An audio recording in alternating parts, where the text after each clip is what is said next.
Founded in 2012, the Bishop Gallery at Bedford and Willoughby Avenues is buzzing as one of the coolest places in the community to see compelling art and have meaningful conversation. Today, we're going to have our own meaningful conversation here in the BK Live studio about the gallery's first couple of years and its current exhibit called Graffiti-vs-Street Art, A History. That's right, and we want to welcome one of the co-owners of the Bishop, Stevenson Dunn. Thanks for being here, sir. Thank you for having me. Thank Absolutely. you for allowing us to be on the show and talk about our gallery. Good.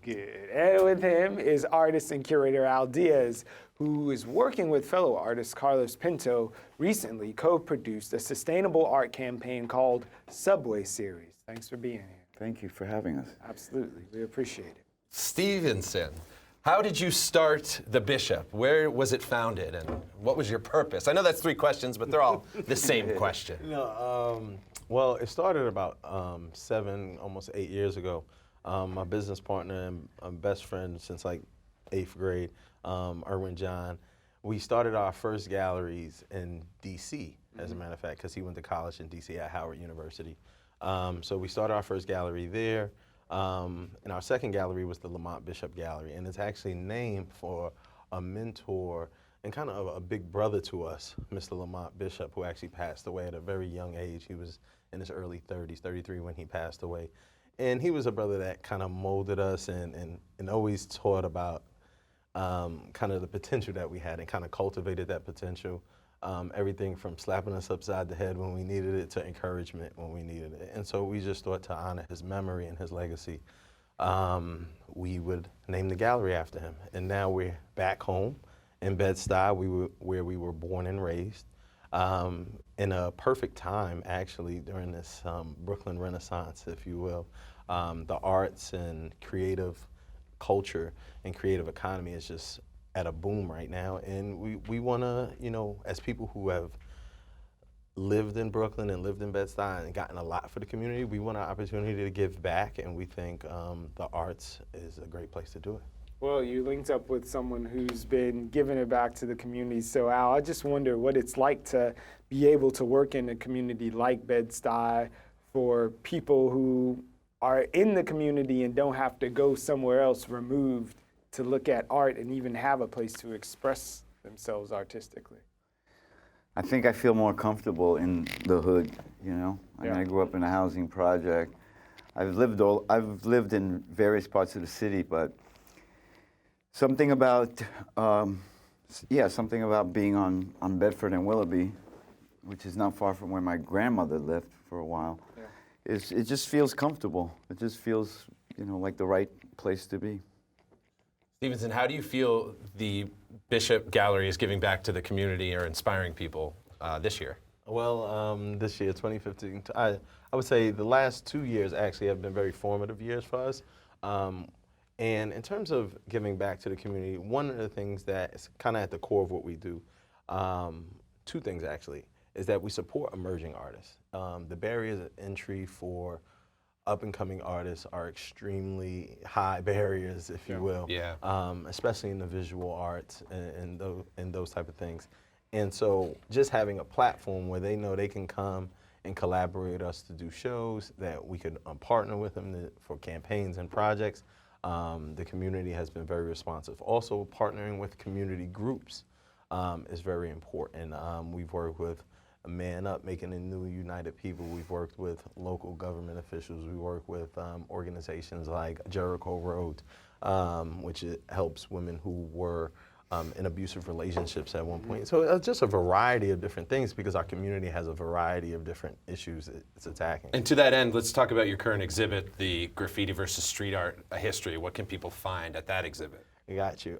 So Graffiti-vs-Street Art speaks to the core of what the Bishop is about, and it's about making art accessible to the community while at the same time having exhibitions that are both historically and culturally significant. And this show is about showing the difference between graffiti and street art, as well as the history behind the phenomenon of street art that we know today, where it came from and who are the pioneers, so to speak. And Al could I'm probably like, talk. speaking of which, how did it feel to put on your curator hat with this too?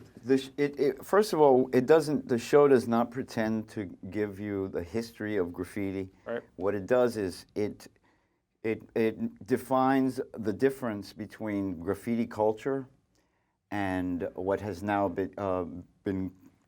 become known as street art. Right.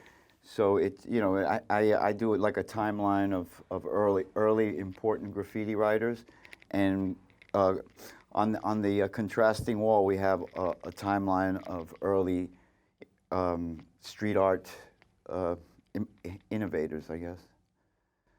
Just to get the problem was that so many shows have just lumped both those together into one big soup. Yeah. And we really felt it was important to remind people of the history that, graffiti was its own street culture. And did you start like with the subway graffiti? Because we're going that's through what the it meant. slides, Yeah, we're like, looking at the like different... the tag name, Right. a name followed by a number format, as opposed to bolting a piece of sculpture onto a lamppost. Gotcha. Yeah. There. So how long is the exhibit, is this history running at the Bishop Gallery? The exhibition is running till December 4th, and we are very excited. We just finished our artist talk that should be premiering on BRIC. We included Al, his co-curator, Chris Hart-Chambers, as well as Scott Borofsky, Linus Caraggio, Dan Witz, Ken Harasuka, just a host who Snake One. Oh yeah, I mean, the graffiti artists are particularly iconic graffiti artists. I have Lee Quinones, Snake One, Flint, ...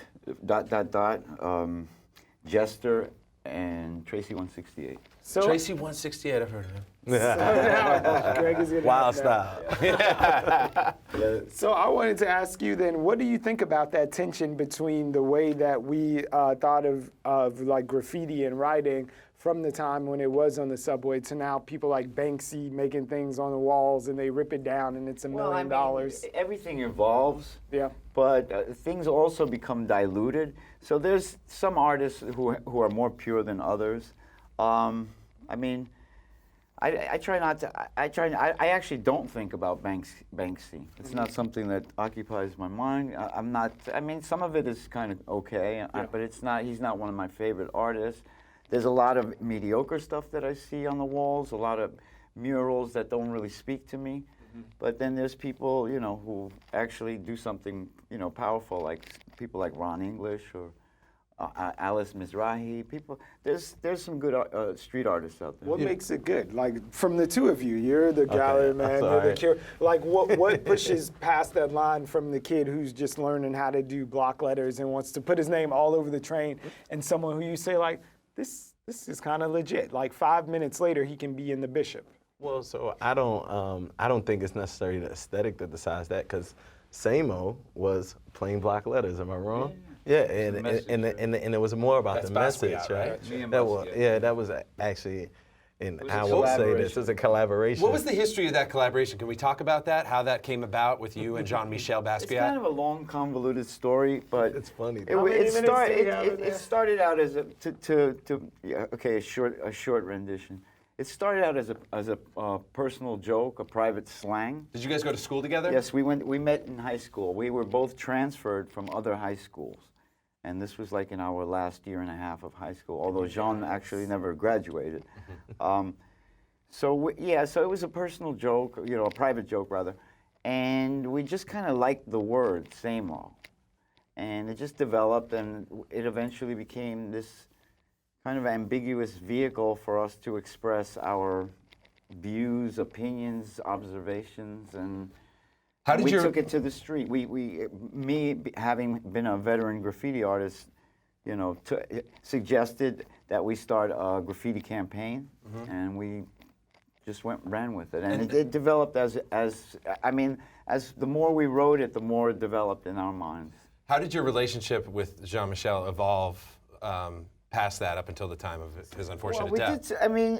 We actually had a falling out because of it, because we got well, not a lot, a bit of attention at a young age, and we were when things blew up, like we Diaz were, or we were fragile, big egos, fragile, personalities, and we separated for a while. So what's your impression of his art now? Do you look at it and Oh, kind of... I mean, Jean developed into an iconic artist that's with a lot of content. There's substance in his work, and I mean, but in later years, we did work together. We played on, we did an album, a hip hop record together. Yeah, they're telling us we have to wrap it up. Al Diaz, the great Al Diaz. Thank you very much for being here. Thank you both for being here, because we're looking forward to going to the Bishop Gallery and checking out all the things. The Bishop has been a phenomenal partner to BRIC. We've had great screenings there. People turn out. We do the B scene at the Bishop there it's with always BRIC a good time. every year. So we're looking forward 2016 Thank you for being to be a great partner. again.